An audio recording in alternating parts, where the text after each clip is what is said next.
예, 반갑습니다. 예, 감사합니다. 예, 아까 찬양 시작하면서도 굉장히 큰 감동이 있더라고요. 여러분들은 어떠셨을지 모르겠는데, 굉장히 제가 기타도 오랜만에 잡고, 예, 손가락이 아프더라고요. 10분밖에 안 쳤는데, 제가 중2 때부터 기타를 쳤기 때문에, 여기 그 물집이 장난이 아닌데, 굉장히 세거든요, 여기가. 그런데, 야, 정말 오랜만에 쳤더니, 10분 쳤더니, 물렁물렁 아파지고, 아무튼 이 시간 모이는 이 시간에 굉장히 감동이 있고 그런 은혜가 있었습니다. 저는 이렇게 이제 중보 기도 학교를 준비하면서 근데 이제 고백하고 싶은 것은 굉장히 큰 두려움이 저에게 계속 있었어요. 예. 제가 작년에 우리 중보기도 지하실에서 우리 다이톨에서 참여하셨던 분들 손 들어 보세요. 예. 대부분 다 참여하시지 않으셨나요? 예. 그래서 작년에 제가 50분씩 두 강의를 했었거든요. 제가 생각해보고 돌아봤어요. 도대체 무슨 겁 없이 기도에 관련해서 50분씩 두 강의를 네가 했냐? 네가 도대체 뭔 네가 자격으로 이 기도를 그 강의를 했냐라는 생각이 들면서 저에게 이번에 한 40분만 하면 딱 한 강의만 하면 되는데 그냥 어마어마한 두려움과 지금 앞에 아까 시작하기 전에서도 끝까지 계속 두려움이 계속 오는 거예요. 왜 그렇습니까? 여러분 기도를 가르친다는 게 이게 가르친다는 게 되겠어요, 여러분? 여러분 작년에도 많이 이제 강의를 하면서 들으셨지만 제가 작년에 오늘 강의안 다 가지고 계시죠? 예, 작년 강의안 가지고 계신 분 계세요? 예, 당연히 뭐 지금 안 가지고 계시겠죠. 근데 집에 어디 있는지는 알고 계시다면 뭐 어마어마하신 분이요. 그렇게 여러분 어렵게 사시면 안 돼요. 그런 거는 그냥 어디 있는지 모르셔야 되고요. 그걸 기억하고 있으면 안 돼요. 그래야지 제가 편하죠. 작년에 기도의 능력을 제가 처음에 이렇게 하면서 뭐 이론적으로 성경에 있는 좋은 기도의 내용들을 아무리 강조해야 정말 실제적으로 우리가 기도의 자리를 채우지 않는다면, 내가 기도하지 않는다면 그것이 무슨 소용이 있겠냐고. 정말 그 기도의 자리를 채워야 된다고 피를 토하는 심정으로 제가 고백한다고 이런 말씀 드렸던 거 기억하시나요? 그 두려운 마음으로 제가 이 자리에 섰는데 특별히 올해는 2021년은 제가 기도밖에 없습니다. 모르겠어요. 제가 왜 이 타이틀을 왜 정했는지 모르겠어요. 되게 오래전에 정했거든요. 기도밖에 없습니다. 정해놓고서 또 엄청 고민을 했어요. 두려움이 오더라고요. 기도밖에 없습니다 가지고 도대체 무슨 말을 해야 되겠는가? 무슨 말을 해야 되는가라고 두려움이 생겼어요. 왜 기도밖에 없는가? 여러분 기도밖에 없다는 확신이 드세요? 근데 제가 처음에 기도밖에 없습니다 타이틀을 정해놓건데 확신이 안 드는 거예요.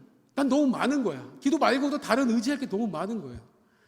제 몸매가 그런 것처럼 배에 기름이 너무 많이 껴가지고 너무 그냥 의지할 게 너무 많은 게 아닌가라는 생각을 하게 된다는 거예요. 왜 여러분 우리가 기도하지 않습니까?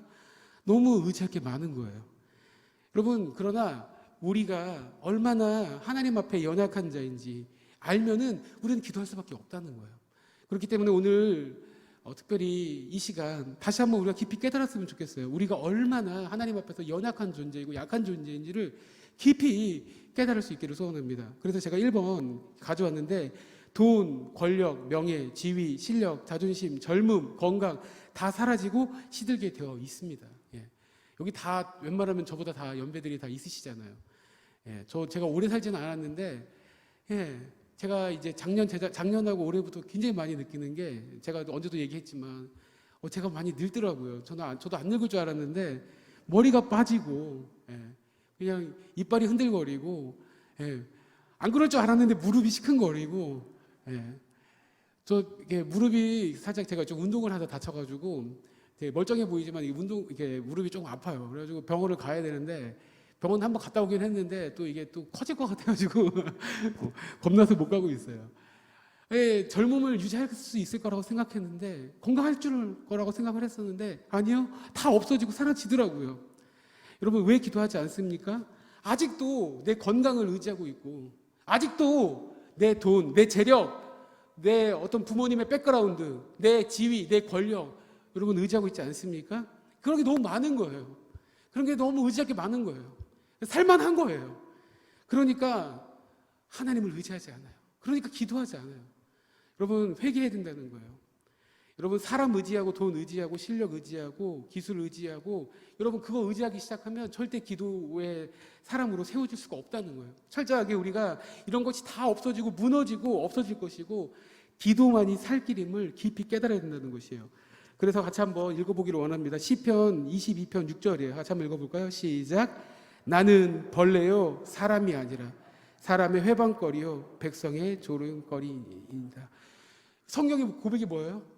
이게 이 시편의 22편의 이 기도자가 엄청나게 하나님의 백성으로서 무시를 받는 거예요. 사람들한테, 주변 사람들한테. 완전히 무시를 당하고 어려움을 당하고 고난을 당하니까 이 하는 고백이 뭐냐면, 시편 기자 이 고백이 뭐냐면 내가 벌레라는 거예요. 하나님, 내가 벌레예요. 저 도와주셔야 돼요. 저 붙잡아 주셔야 돼요. 사람의 놀림거리고 백성이 저를 조롱하고 있어요. 제가 그런 존재예요. 제가 벌레 같은 존재예요.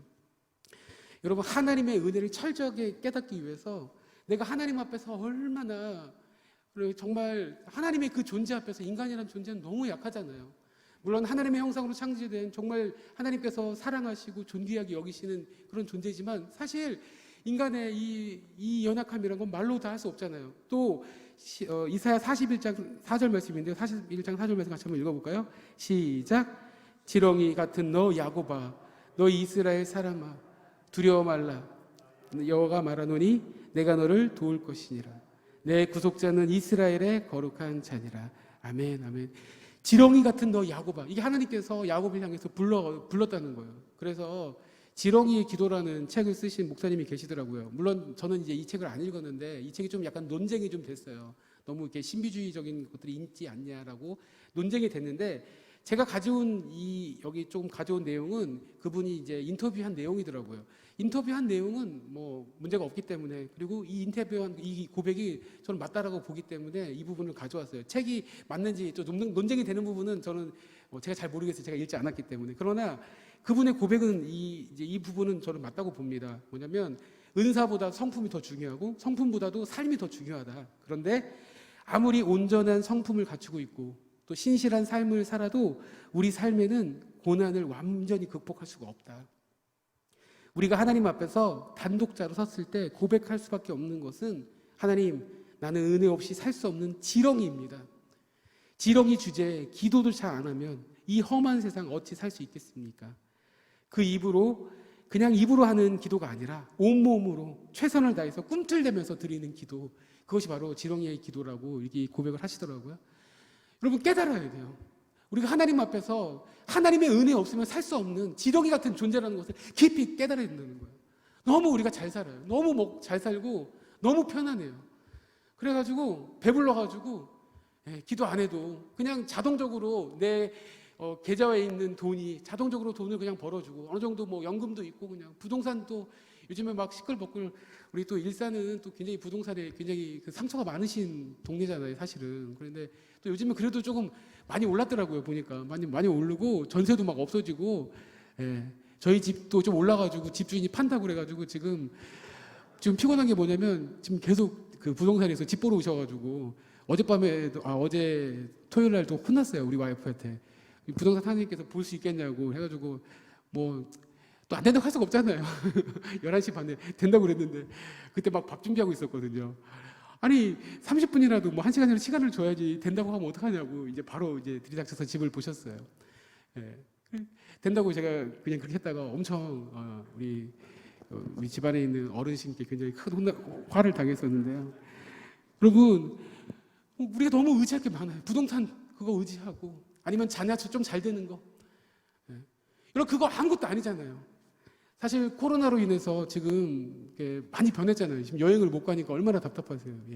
제가 2011년도에 남방문 갔다가 2007년도에 딱 한국 말에 와가지고 좀 많이 느꼈던 게 뭐냐면, 여러 가지를 많이 느꼈지만 이제 그 중에 하나가 뭐냐면, 한국 분들이 굉장히 많이 여유로워지셨다. 그러니까 경제적으로라든지, 왜냐면 굉장히 해외여행을, 제가 남아공 가기 전보다 훨씬 많이 이제 해외여행을 되게 좀 자유롭게 가시더라고요. 그리고 제주도는 보니까 제가 이제 2017년도 7년 만에 이제 한국 와가지고 교회에서 교육자로 이렇게 이제 가서 이제 제주도를 갔거든요. 제가 그 전에 대학교 때 한 번 가고 한 몇십 년 만에 이제 남아공 갔다 와서 제주도로 갔는데, 제주도가 너무 많이 변했더라고요. 변했고, 그리고 요즘 웬만하신 분들은, 경제적으로 웬만하신 분들은 그냥 제주도 그냥 뭐 요즘에 코로나 때문에 그러시는데 하루에 뭐 1년에도 한 뭐 두세 번 막 이렇게, 심지어는 아침에 갔다 저녁에 뭐 회 드시고 오시고, 또 뭐 일본도 아침에 갔다가 뭐 나가사키 짬뽕 한 그릇 드시고 온다는 얘기가 있을 정도로 너무너무 막 부유해진 거예요. 좀 살만해진 거예요. 여행도 하시고. 예? 또 캠핑이 엄청나게, 캠핑 이런 문화가 엄청나게 늘었더라고요. 캠핑이라는 거 이거. 예. 삶이 너무 윤택해지고, 그래서 뭐 휴가를 떠나고 휴가 안 떠나면 뭐 큰일 나는 것처럼 굉장히 여유로워졌어요. 여유로워진 건 뭐 나쁘지 않아요. 그거 나쁘지 않은데, 우리가 하나님 앞에서 너무 마음이 부유해졌어요. 너무 부유해져 버렸어요. 성경은, 마태복음은 산상수훈에서 심령이 가난한 자가 천국을 소유한 자인데, 심령이 가난해야 되는데 너무 배불러가지고 하나님을 찾지도 않고 하나님께 부르짖지도 않아요. 하나님의 은혜 없어도 살 수 있을 것처럼 그렇게 너무나 당당하게 살고 있는 것이 아닌가. 제가 여러분들이 책망하려는 게 아니라 저를, 제 자신을 책망하려는 거예요. 저도 그냥 제가 너무 편해가지고, 마음적으로도 그렇고, 우리 일산장독이 너무 좋은 교회잖아요. 너무 좋은 교회, 저는 좋은 교회, 저한테는 굉장히 좋은 교회고 사역하기에 굉장히 좋은 교회예요. 좋은 우리 성도님들과 같이 사역할 수 있다는 것이 얼마나 감사하죠. 그래서 좋은데 내가 너무 지금 마음 편하게, 너무 지금 이렇게 띵가띵가 하나님의 은혜를 구하고 엎드려야 되는데 너무 배불러 버린 것이 아닌가. 회개가 나와야 되는데 회개를 해야 된다는 거예요. 하나님 앞에 회개해야 돼요. 그래서 하나님, 전 지렁이입니다. 저는 벌레입니다. 하나님의 은혜 없이는, 하나님의 도우심 없으면 하루도 살 수 없습니다. 그렇게 고백하고 부르짖는 주의 종들이 될 수 있기를 소원합니다. 아멘. 두 번째가 무엇이에요? 우리가 죄인이기에, 또한 실수와 넘어짐이 있기 때문에 우리는 기도할 수밖에 없다는 거예요. 우리 시편 51편 7절을 읽겠습니다. 시작. 우슬초로 나를 정결하게 하소서. 내가 정하리이다. 나의 죄를 씻어주소서. 내가 눈보다 희리이다. 아멘. 이것이 시편 51편은 다윗이 밧세바 범죄한 이후에 그 회개하는 기도잖아요. 다윗이 왕이에요. 잘 나가요. 그러나 그 다윗에게 그 죄를 지적했을 때 다윗이, 내가 왕인데 얼마든지 왕의 권력 가지고 그 선지자를 물리칠 수도 있고, 뒤로 다 정치적으로라든지 뭐 이렇게 술수를 쓸 수도 있을 것 같은데, 다윗이 어떻게 하죠? 하나님 앞에 납작 엎드려서 그 죄를 고백하는 거예요. 그렇게 하나님의 마음에 합하다라고 평가를 받았던 다윗조차도 인생에 실패가 있었기 때문에, 죄가 있었기 때문에 하나님 앞에 회개하고 나아가지 않을 수가 없었다는 거예요. 여러분, 우리는 다 죄인이기 때문에, 또한 우리가 하나님의 의로운, 오늘 아침에 담임 목사님 말씀하신 것처럼 의로운 자로 부르심을 입었지만 여전히 연약함이 있기 때문에 우리 안에 실수가 있잖아요. 넘어짐이 있고 또 마음에 불편한 것들이 있잖아요. 이런 것들을 가지고 주님 앞에 날마다 나아가서 회개해야 된다는 거예요. 회개해야 되는데 회개조차도 안 해요. 내가 죄인인 것, 내가 죄 짓고 있는 것, 의식조차도 없는 거예요. 여러분, 민감할수록 하나님의 말씀에, 또 영적으로 민감하면 민감할수록 내가 얼마나 지금 하나님 앞에 불충한지, 내가 얼마나 하나님 앞에 죄인인지를 깊이 깨달아요. 근데 둔하면 둔할수록 내가 괜찮은 인생인 줄 알아요. 나 정도면 신앙생활 잘한다고 생각을 해요. 제가 예능을 이렇게 하나 이렇게 클립으로 봤어요. 좀 이제 좀 못생긴 연예인들 5명이 나와서 이렇게 밥을 이렇게 먹으더라고요. 그러면서 좀 이렇게 특색 있는 연예인들이었거든요. 영화배우, 막 무서운 깡패 역할하는 그 이름은 다 모르겠어요. 기억이 안 나고. 그런데 너무 그 인상이 깊었던 게 뭐냐면, 이제 스스로가 괜찮게 생겼다고 다 이렇게 주장을 하더라고요. 그러면서 이 5명 중에서 자기가 몇 등인 건가 한번 해보자고, 5명이서. 그래서 1등, 2등, 3등, 4등, 자기 스스로가 내가 5명 중에 몇 등인가 5명이 딱 했어요. 그랬더니 하나, 둘, 셋 해서 딱 했는데, 이 5명이 다 몇 등을 했을까요? 다 1등을, 자기가 1등이라는 거예요. 제가 봤을 때는 다 완전히 다 고만고만 하거든요. 그런데 이게 인간이라는 거예요. 자기 자신을 잘 몰라요. 자기가 잘생긴 줄 알아요. 괜찮은 줄 알아요. 자기가 하나님 앞에 죄인이고 하나님의 용서를 받아야 될 그런 연약한 자인데 그걸 깨닫지를 못하는 거예요. 여러분, 민감하게 하나님 앞에 우리가 죄인인 것을, 또 우리의 또 실수를 하나님 앞에 고백하고 용서를 받는 믿음의 종들, 저와 여러분들 될 수 있기를 소원합니다. 그래서 요한일서 1장 9절에 이렇게 말씀하고 있습니다. 같이 한번 읽어볼까요? 시작.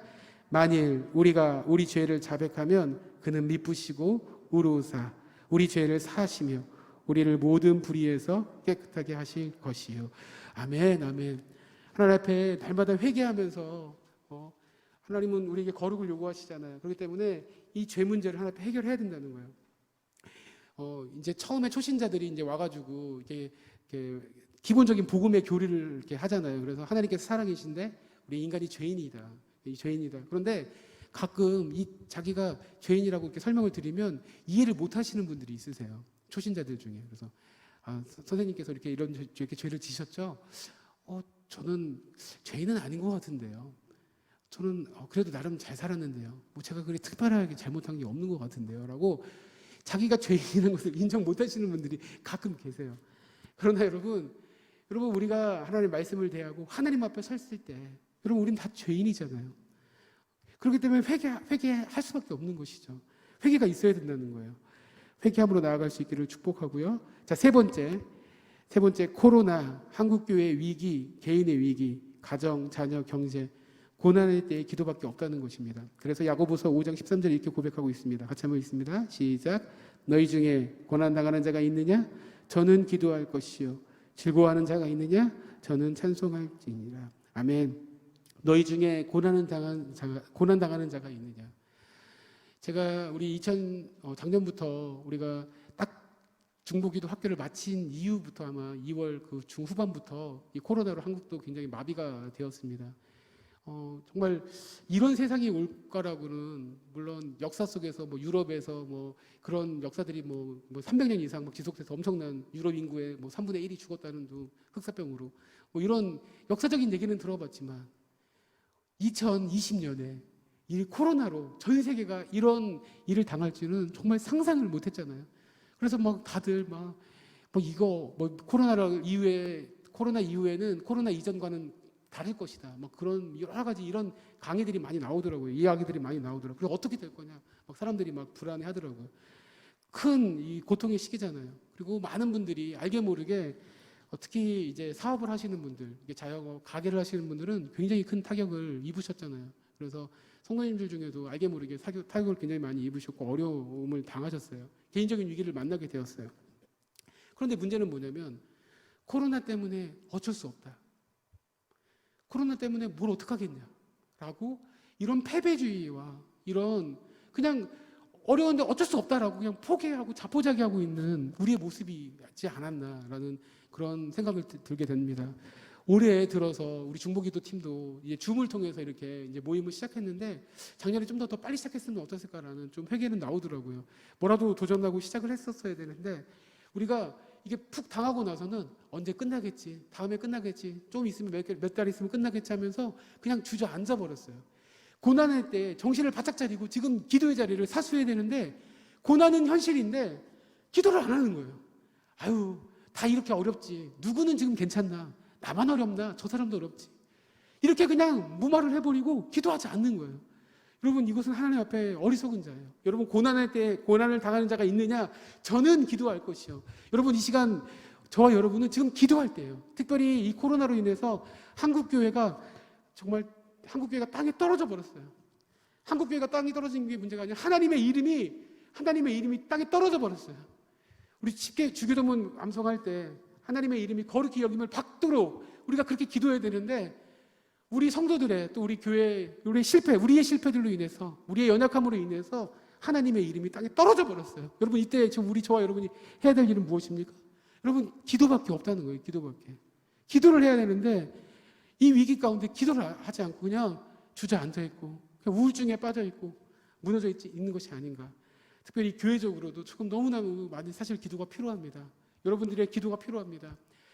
왜 기도가 필요합니까? 지금 온라인 상황으로 예배를 막 습관적으로 이제 드리다 보니까 웬만하면 이제 현장 안 오겠다는 분들이 많이 있다는 거예요. 그래서 통계적으로 뭐 한 30% 더 이상 이제 코로나가 끝나도 그냥 온라인으로 드리겠다. 가난한 성도들이 막 늘어날 그런 지금 통계들이 막 나오고 있지 않습니까? 정말 위기예요.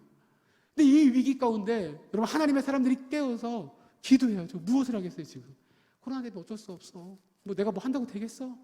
여러분 이 패배주의를 빨리 끊고 여러분 다시 기도의 자리를 지킬 수 있는 주의 종들 될 수 있기를 소원합니다. 제가 그 공부 못하는 애들 그 얘기를 가끔 이 얘기를 한번 어디서 전해드렸는데, 여러분 공부 못하는 애들의 특징이 뭐예요? 예. 공부 못하는 애들은 평소에도 공부를 하지 않죠.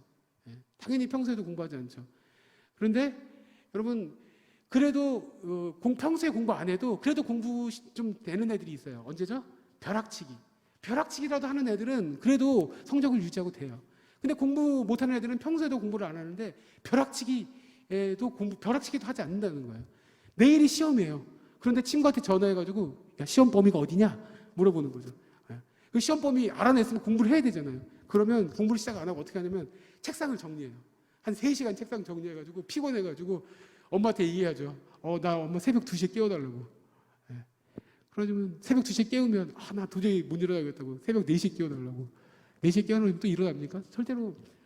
내일이 바로 시험인데 그 시험 범위도 모르고 있고 청소하다가 공부는 안 하고 청소하고 딴짓하다가 공부 안 하는 이 어리석은, 굉장히 어리석은 학생이잖아요.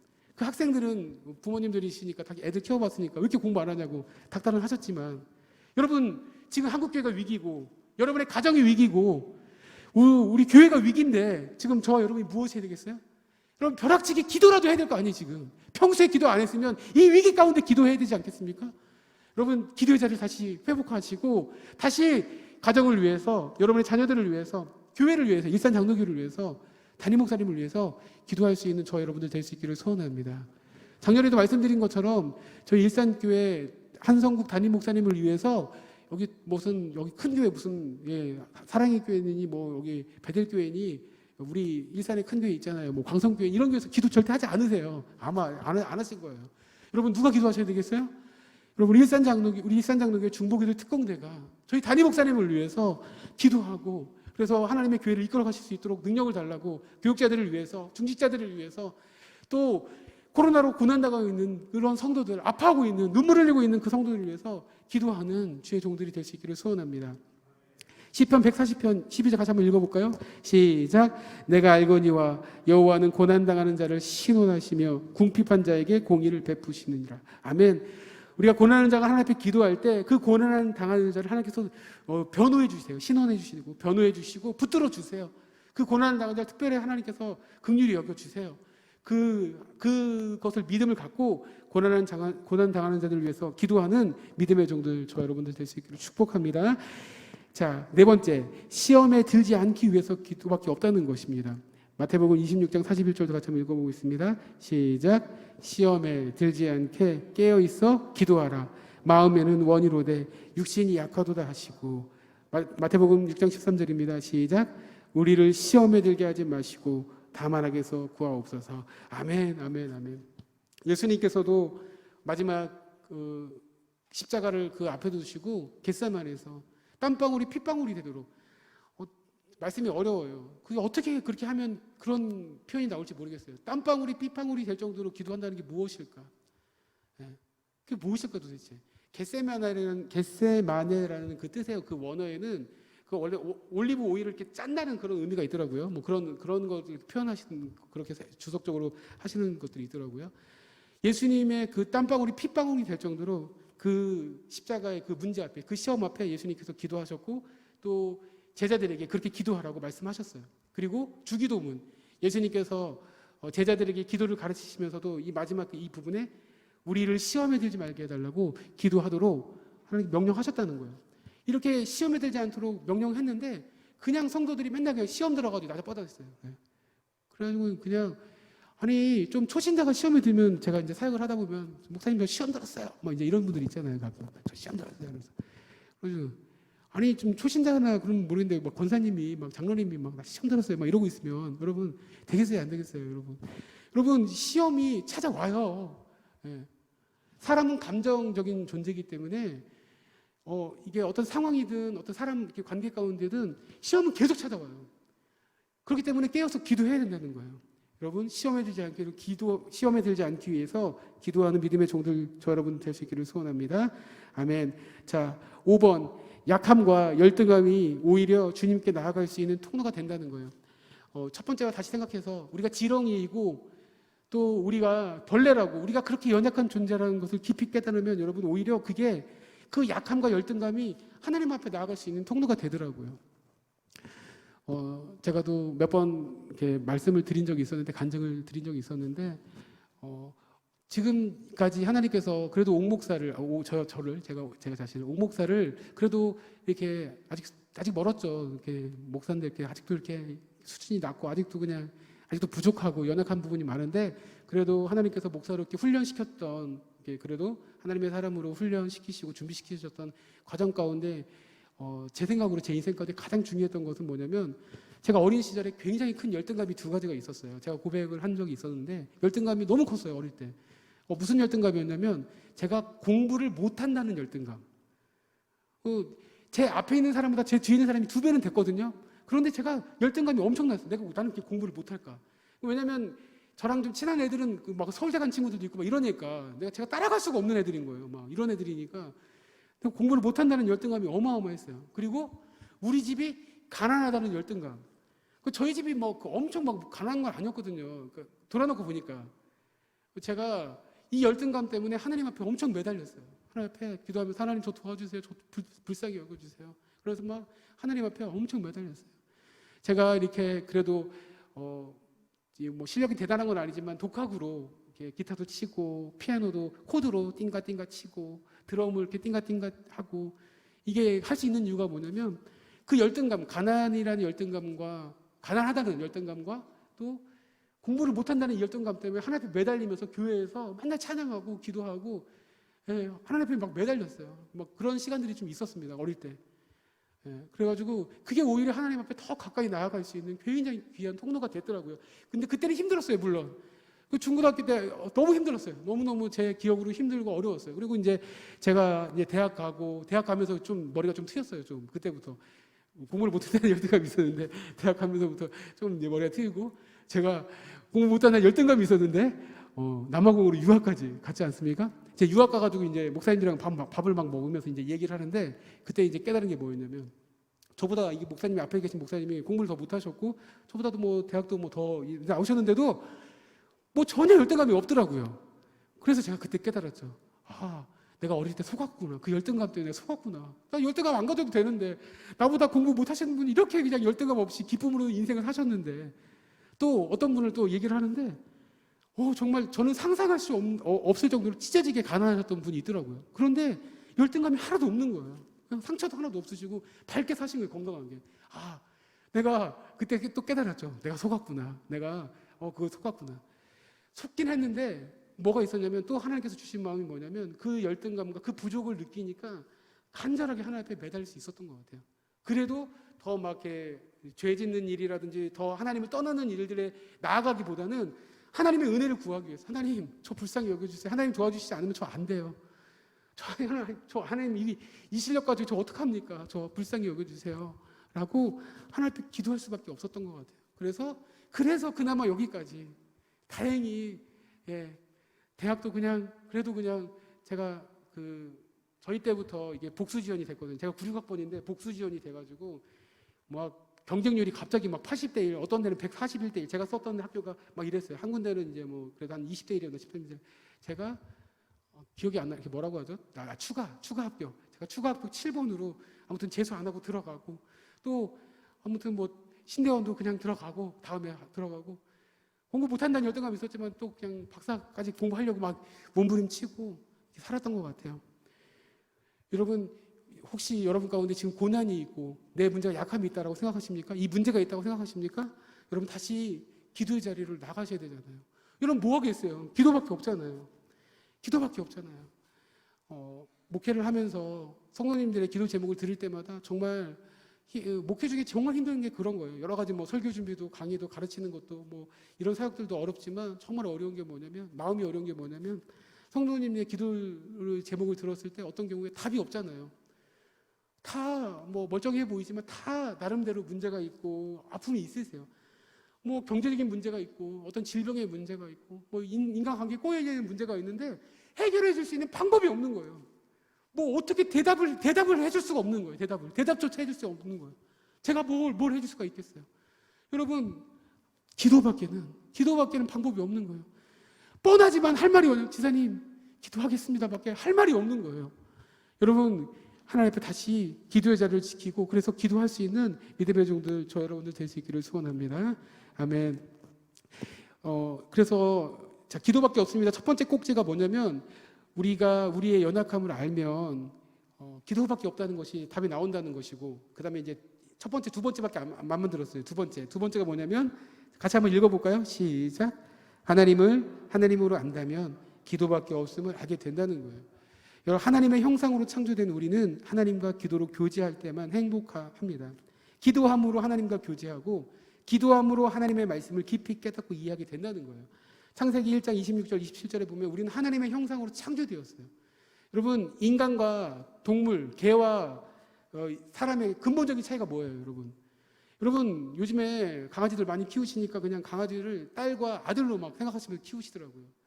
그걸 이제 지금 이 자리에도 최근에 가족을 이루신 분이 있어요. 물론 그 가족은 이제 강아지 가족을 이루신 지금 가정들이 하는 게, 예. 근데 진짜 가족이잖아요. 정말 그렇게 얼마나 영특해요. 저는 이제 강아지를 안 키우지만 저는 그 마음을 충분히 이해하거든요. 정말 영특하잖아요. 똑똑하고 막 사람같이 한다고 그러잖아요. 사람같이 한다고 그러는데 개와 인간의 근본적인 차이는 무엇일까요, 여러분?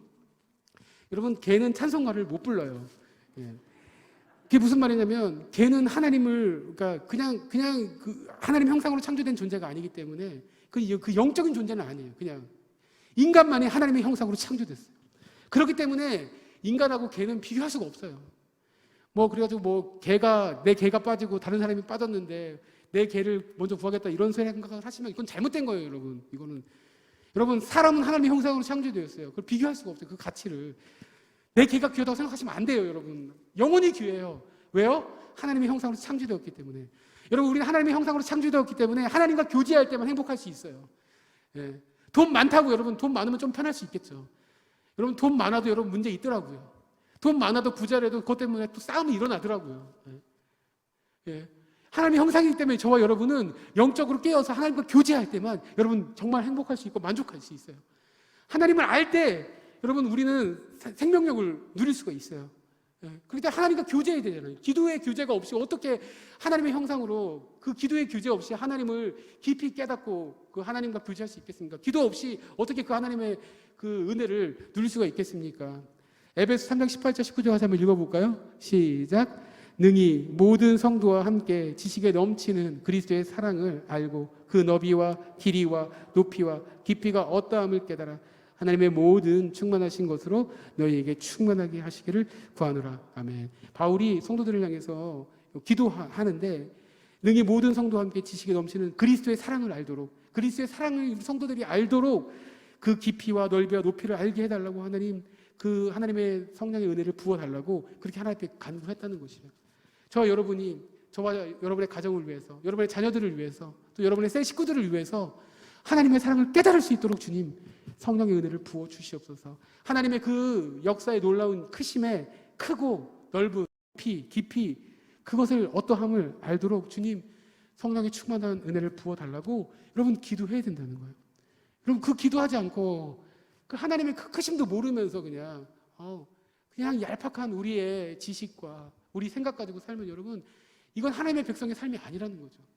여러분, 그건 세상 사람들은 자기 그 얄팍한 지식과 난 법 없이도 살겠다, 하나님 없이 살겠다라고 막 이렇게 사는 그런 정말 우리가 봤을 때는 그냥 아이고 걱정되시는 분들 있잖아요. 그런데 하나님의 백성이 동일하게 그렇게 산다면 여러분 안 되잖아요. 저 여러분은 하나님께 기도함으로 하나님의 형상을 온전하게 그 하나님의 은혜를 받아 누리는 믿음의 종들 될 수 있기를 소원합니다. 신명기 4장 7절 말씀도 같이 한번 읽어볼까요? 시작. 우리 하나님 여호와께서 우리가 그에게 기도할 때마다 우리에게 가까이 하심과 같이 그 신이 가까이 함을 얻은 큰 나라가 어디 있느냐.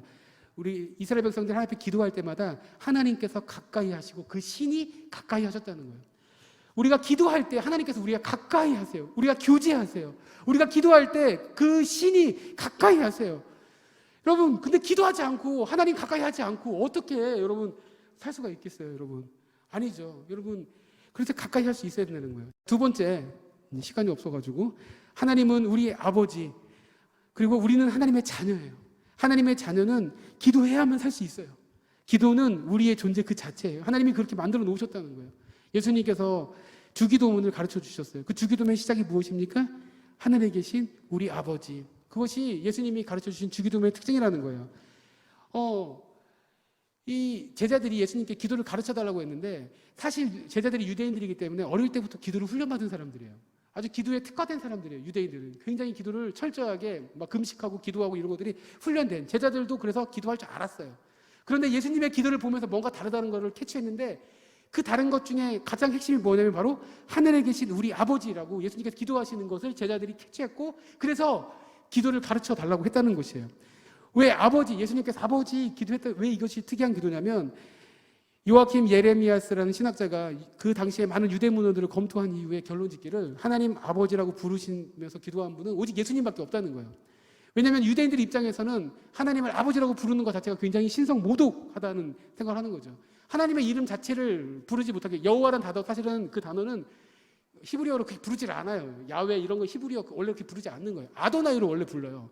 왜냐하면 감히 하나님의 이름을 부를 수 없기 때문에 주라는 뜻의 아도나이를 그냥 부릅니다. 그런데 그러니까 이스라엘 유대인들 입장에서는 제자들은 깜짝 놀란 거죠. 예수님께서 아버지 이러고 기도하니까 깜짝 놀랐고 그래서 기도를 가르쳐 달라고 했는데 이거 굉장히 중요하다는 거예요. 그래서 예수님은 아람어를 사용하셨는데 예수님 하나님을 부르시는 이 호칭은 아버님이라기보다는 아빠에 가까운 뉘앙스라는 거예요.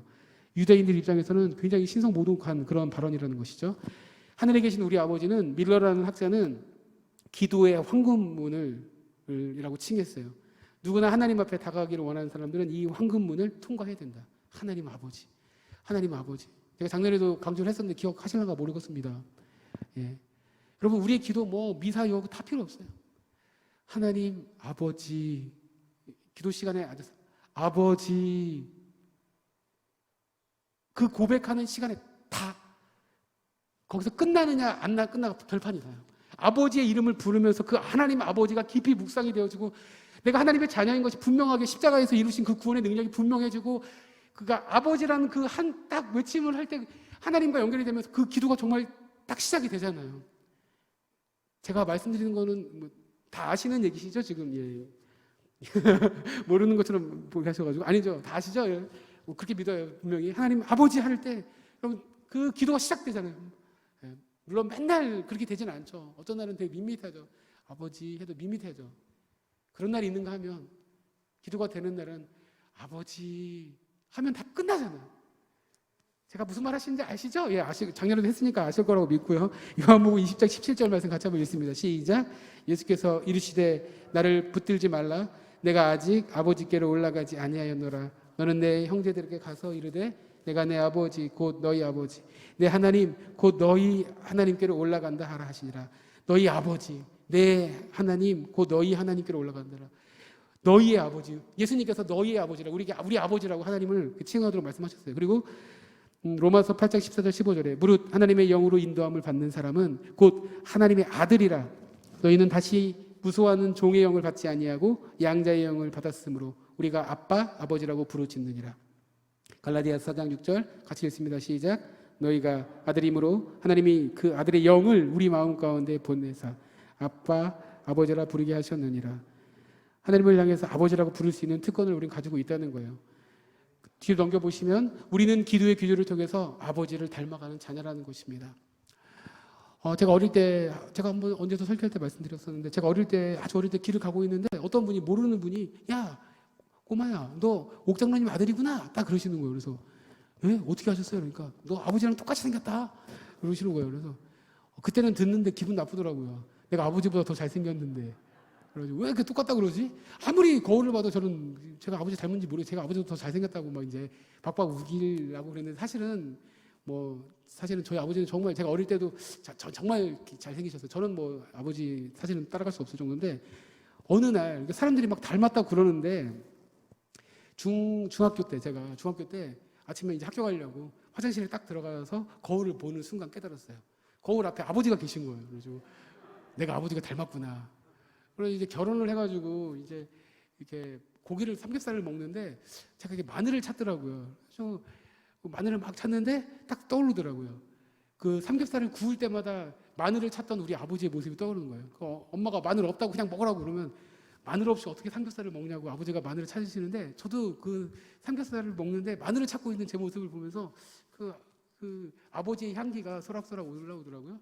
그리고 이제 그 저희 예원이가 어릴 때 채원이를 이렇게 기르는데 제가 막 뭐라고 이제 예원이한테 막 말을 하는 거예요. 저희 딸한테.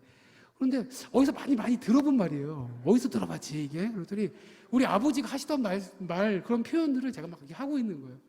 그래가지고 저는 뭐 어릴 때부터 하도 사람들이 닮았다고 그러고 뭐 다리 밑에 주워왔다는 도 이런 게 통하지 않는 사람이었어요. 왜냐면 너무 똑같이 생겨가지고. 그리고 제가 이제 나중에 깨달은 게 뭐냐면 제가 아까 뭐 삼겹살 먹을 때 마늘 찾거나 이렇게 말하는 거 이런 행동들을 보면서 내가 아버지 아들이라는 걸 분명하게 아버지 아들이라는 게 분명히 깨달아지더라고요. 여러분 하나님께서 우리 아버지시고 우리가 하나님의 자녀인데 여러분 기도를 통해서 우리가 하나님을 닮아가야 돼요. 기도하면서 하나님의 그 성품을 닮아가고 기도하면서 하나님의 뜻을 발견하면서 하나님의 자녀로 새롭게 변화되어지는 거예요. 우리가 뭘 해가지고가 아니라 자연스럽게 기도하면서 신앙생활 기도하면서 우리는 하나님의 자녀로 계속 아버지를 닮아가는 그런 하나님의 사람을 세워줘야 된다는 거예요. 뭐 내가 배워가지고 아버지 이렇게 하시는구나 막 쓰고 막 이렇게 연구하고 우리 아버지가 이랬어 그러면서 연구하면서 배우는 게 아니라 자연스럽게 아버지와 살았기 때문에 아버지랑 그냥 살았잖아요. 그러니까 부대끼면서 자연스럽게 배우고 체득한 거예요. 신앙생활이 무엇입니까? 기도하면서 하나님과 교제하면서 기도하면서 자연스럽게 하나님의 사람으로 성화되어지는 거예요. 기도하면서 하나님의 뜻을 발견하고 하나님의 이런 분이시군요. 하나님 저에게 이런 삶을 살라고 말씀하시는군요. 깨달으면서 자연스럽게 훈련하는 거예요. 근데 기도하지 않으면 어떻게 그 하나님의 성품을 우리가 닮아갈 수가 있겠어요? 공부하고 막 배우고 막 연습하고 이렇게 해가지고 막 이거 안 돼요. 그거는 어려운 거예요. 그 길은 어려워요. 하나님의 자녀로 우리가 이렇게 변화되어지는 가장 쉬운 방법은 뭐예요? 기도하면서 자연스럽게 하나님과 교제하면서 그 하나님의 성품을 닮아가는 거예요. 여러분 기도함으로 기도의 교제를 통해서 하나님을 닮아가는 하나님의 자녀 저 여러분들 다 될 수 있기를 축복합니다. 아멘. 세 번째, 하나님의 능력을 공급받는 통로가 바로 기도라는 거예요. 기도할 때 우리는 하나님이 얼마나 전지전능하신 분인지를 체험하게 된다는 거예요. 사도행전 4장 30절 같이 한번 읽겠습니다. 시작. 빌기를 다음에 모인 곳이 진동하더니 무리가 다 성령이 충만하여 담대히 하나님의 말씀을 전하니라. 아멘. 사도행전에 많은 기적들이 나오는데 그 기적이 다 원동력은 어디에 있습니까? 기도에 있어요.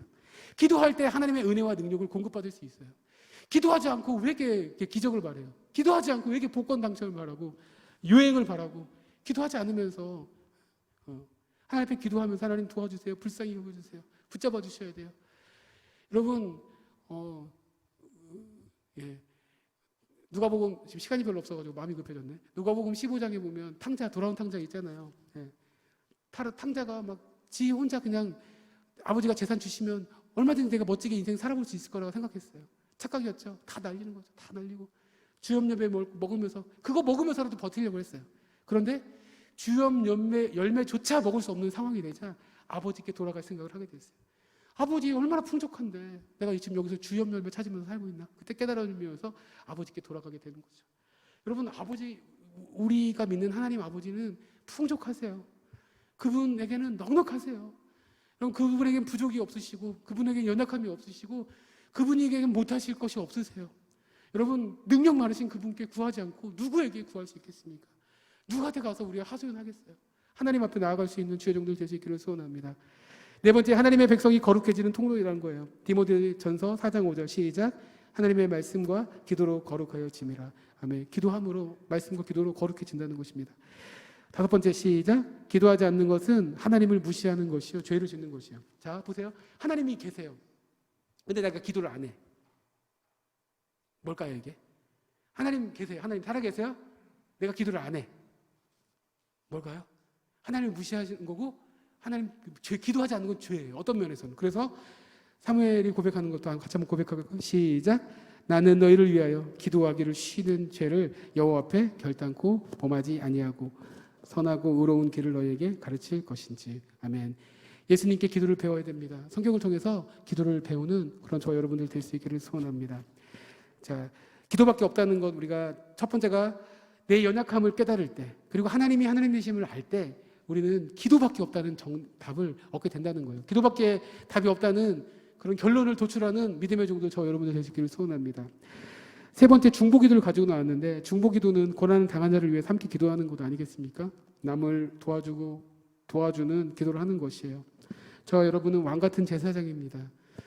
하나님께서 이렇게 말씀하시는 것 같다고 오카노 목사님 그 책에 이렇게 써 있더라고요. 그래서 제가 가져왔어요. 내가 너를 사랑하니 무슨 기도 제목이든지 가지고 오렴. 내 문제뿐만 아니라 다른 사람의 문제까지도 가지고 와서 기도하렴. 내가 들어줄게. 이게 바로 중보기도라는 거예요. 저와 여러분은 왕 같은 제사장이에요. 우리의 기도 제목뿐만 아니라 하나님께서 다른 사람의 기도 제목도 청탁해. 내가 들어줄게. 오카노 목사님 표현인데 참 좋더라고요. 그래서 제가 가져왔어요. 다 말해. 부탁해. 내가 들어줄게. 이게 중보기도라는 거예요. 그래서 야고보서 5장 16절 말씀 같이 한번 읽어볼까요? 시작. 그러므로 너희 죄를 서로 고백하며 병이 낫기를 위하여 서로 기도하라. 의인의 간구는 역사하는 힘이 크니라. 아멘. 병 낫기를 위하여 뭐 하라고요? 서로 기도하라. 병 낫기를 위해 서로 기도하라는 것이 성경의 명령이에요. 자, 에베소 6장 18절 말씀 같이 한번 읽어볼까요? 시작. 모든 기도와 간구를 하되 항상 성령 안에서 기도하고 이를 위하여 깨어 구하기를 항상 힘쓰며 여러 성도를 위하여 구하라. 아멘. 여러분, 우리는 다 연결되어 있습니다. 다 연결되어 있어요. 이번에 코로나 사태를 통해서 우리가 깨닫는 것이 무엇이에요? 이게 전 세계가 우리만 한국만 그런 게 아니에요. 전 세계가 연결되어 있는 거예요. 어떻게 연결되어 있냐면 자연까지도, 동식물, 자연이 이 코로나가 발생된 근본적인 원인을 이 인간들이 자연을 파괴하면서부터 시작됐다고 그러지 않습니까? 그래서 동물의 서식지가 줄어들고 그래가지고 이런 병균들이 전염병 이런 동물에서부터 사람에게로 이렇게 또 넘어오는 이런 병들이 생겼다고까지 이야기하고 있어요. 그럼 우린 다 연결돼 있어요. 그렇기 때문에 여러분 우리는 좀 다른 사람을 위해서 기도하는 그런 기도의 사람이 되어야 돼요. 이렇게 하다 보면 내 기도가 급하니까 우리 중보기도 이렇게 못하는 경우가 많이 있잖아요. 그러나 성경은 뭐냐면 중보기도를 명령하고 있어요. 여러 성도를 위해서 기도하라고 이렇게 명령을 하고 있다는 거예요. 여러분 다른 사람을 위해서 기도하는 것이 그게 꼭 다른 사람을 위한 것만은 아니에요. 그것이 바로 나를 위한 거예요. 우리는 왜냐하면 다 연결되어 있기 때문에. 여러분 그렇기 때문에 중보기도가 내가 손해가 아니에요. 절대로. 여러분 그 기도가 다 저와 여러분을 살리는 기도인 줄을 믿습니다. 노인이 어떤 그 심리학자가 이런 얘기 하시더라고요. 이제 노인들을 다 이렇게 해다는 거예요. 노인들을 연구해가지고 인생을 만약에 다시 태어난다면 어떻게 살겠는가? 마지막 말년에 후회되는 것이 무엇이냐라고 이렇게 했더니 첫 번째가 내 마음대로 좀 살고 싶다. 너무 눈치 보고 다른 걸 이렇게 하면서 살았는데 내 마음대로 하고 싶은 대로 살고 싶다. 그리고 두 번째는 맺힌 것을 풀고 싶다.